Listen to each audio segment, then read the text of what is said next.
এবার চলে যাচ্ছি ডিএমপি কমিশনারের ব্রিফিংয়ে। DMP commissioner Habibur Rahman briefing দিচ্ছেন ঈদগাহ ময়দান নিরাপত্তা নিয়ে। এবার যুক্ত হয়েছে বিভিন্ন জায়গায় যে দিবা প্রহরী নৈশ প্রহরী রয়েছে প্রাইভেট, তাদেরকে আমরা ইনক্লুড করেছি। তাদেরকে সহ এবার এই যে ফাঁকা সময়টা যাবে সে একটা ডিউটি পরিকল্পনা করা হয়েছে। আশা করি আমরা একটি সুন্দর ঈদ উপহার দিতে সক্ষম হব।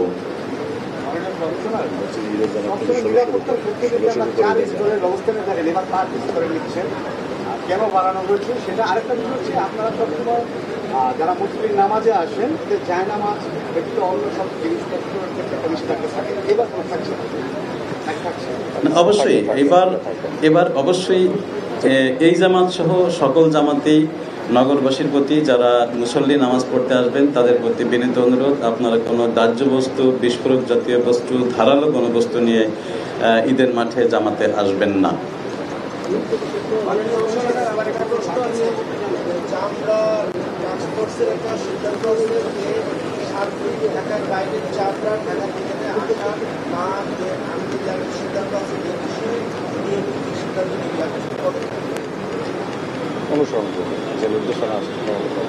আমরা জানি যে বাংলাদেশের চামড়া প্রসেসিং এলাকা পুরোটাই ঢাকায় এবং ঢাকা জেলার সাভার থানার হিমায়তপুরে।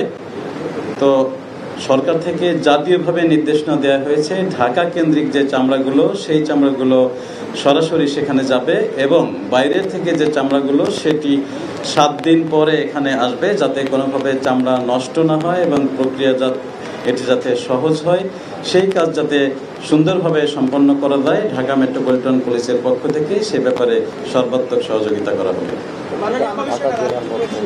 আপনি বলেছিলেন বেশ কয়েকদিন আগে যে একজন গরু অন্য হাতে যদি নেওয়া হয় সেক্ষেত্রে আপনারা ব্যবস্থা নেবেন।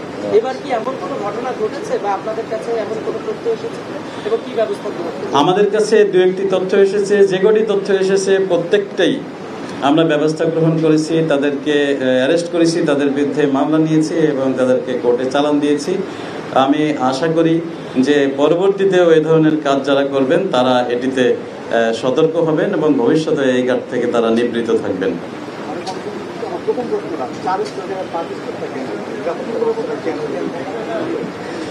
অনেক ধন্যবাদ। আমরা নিরাপত্তা ব্যবস্থা যতদূর বেশি নেওয়া সম্ভব হয় আমরা সেটি নেওয়ার চেষ্টা করি। এবার আমাদের যেহেতু ড্রোনটা অতিরিক্ত আমাদের কাছে এসেছে এবং বাইরেও আমরা বেশি নিরাপত্তা ব্যবস্থা রেখেছি, এটি আমরা সব ধরনের চ্যালেঞ্জ মাথায় রেখে আমরা নিরাপত্তা ব্যবস্থা গ্রহণ করে থাকি। সেজন্য আমরা সবসময় সর্বাত্মক এবং সবচেয়ে বেশি ব্যবস্থা যেটা নেওয়া সম্ভব হয় সেটি করে থাকি এবং এবারও সেটি করেছি।